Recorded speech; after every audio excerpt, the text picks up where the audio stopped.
اللہ نے حکم دیا حضرت ابراہیم کو کہ کعبہ تعمیر کیا جائے۔ یہ کعبہ حضرت آدم نے بھی تعمیر کیا تھا، مگر طوفان نوح میں طوفان کی وجہ سے اب دیواریں نہیں تھیں۔ اللہ اکبر۔ حضرت ابراہیم کہتے ہیں مولا مجھے کیسے پتا کہ کعبے کی ڈائمنشنز کیا ہیں، ایگزیکٹلی کس حدود اربع پہ کعبہ بنانا ہے۔ آج تو ہمارے پاس بلو پرنٹ ہوتا ہے، ہمارے پاس اس کی ڈائمنشنز ہوتی ہیں، ہم اپنے انجینئر کو دیتے ہیں کہ بھائی میرے پلاٹ کی سائز یہ ہے، اس کی دیوار بناؤ 1 انچ آگے نہیں 1 انچ پیچھے نہیں۔ اب کعبہ بنانا ہے اور ایگزیکٹلی اسی ڈائمنشن پر بنانا ہے۔ سبحان اللہ۔ حدیثوں کے الفاظ ہیں اللہ نے ایک بادل بھیجا، ارشاد فرمایا اس بادل کے ساتھ جاؤ، اس بادل کا جو سایہ ہوگا ایگزیکٹلی اسی سائے کی ڈائمنشن میں کعبے کی تعمیر کرنی ہے۔ حضرت اسماعیل پتھر پکڑاتے، حضرت ابراہیم پتھر لگاتے۔ سبحان اللہ۔ اب جس پتھر پر کھڑے ہو کر یہ تعمیر ہو رہی ہے یہ جنتی پتھر ہے، اور یہ پتھر ہے مقام ابراہیم۔ سبحان اللہ۔ کعبے کے سامنے کھڑے ہونا تو کتنا اونچا ہے اس کی دیوار، کیسے حضرت ابراہیم کا ہاتھ پہنچا ہوگا؟ علماء فرماتے ہیں اس مقام ابراہیم نے لفٹر کا کام شروع کیا۔ جیسے جیسے کعبے کی دیوار اونچی ہوتی جاتی مقام ابراہیم اونچا ہوتا جاتا، جب نیچے پتھر لگانا ہوتا یہ پتھر نیچے آ جاتا، اور کعبے کی پوری تعمیر ہو رہی ہے۔ بیٹا پتھر پکڑا رہا ہے، باپ پتھر لگا رہا ہے، اور یہ کعبے کی تعمیر مکمل ہوتی ہے۔ بہرحال اب کعبہ تعمیر ہو گیا۔ حضرت ابراہیم کو حکم ہوا کہ اے ابراہیم لوگوں کو بلاؤ۔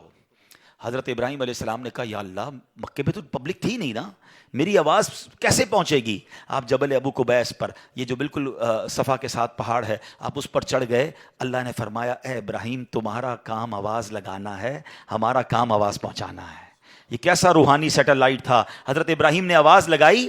حدیثوں کے یہ الفاظ ہیں اس وقت دنیا میں جتنے لوگ تھے all around the world سب تک حضرت ابراہیم کی آواز پہنچی۔ آپ نے کہا ہے لوگوں اللہ کے گھر کی طرف آؤ، حج کرو۔ آپ کی آواز صرف انسانوں نے نہ سنی، جنات نے سنی، چرند و پرند سنی، ماں کے پیٹ میں جو بچے تھے انہوں نے سنی، عالم ارواح میں روحوں نے سنی۔ سبحان اللہ۔ روایت کے الفاظ ہیں اس وقت جس نے جواب دیا، جس نے اس کی جواب میں لبیک کہا، سبحان اللہ، جس نے ایک بار لبیک کہا وہ ایک بار حج کرے گا، 2 بار جس کی روح نے اس وقت جواب دیا وہ 2 بار، جس نے 3 بار لبیک پڑھا تھا وہ 3 بار، جتنی بار اس وقت لبیک جس نے کہا تھا، جس کی روح نے لبیک کہا تھا، وہ اتنی بار حج کو جائے گا۔ سبحان اللہ۔ اے حاجیوں تمہیں مبارک ہو۔ یہاں بھی بہت سارے حاجی موجود ہیں، مجھے بعد میں بھی سننے والے سنیں گے۔ اگر آپ نے حج کیا ہے یا حج کو جا رہے ہیں، یو آر سو لکی۔ اللہ کا ہم پر کتنا بڑا احسان ہے کہ ہزاروں سال پہلے اللہ نے ہماری روح کو یہ موقع دیا کہ حضرت ابراہیم کی پکار پر ہم نے لبیک کہا تھا۔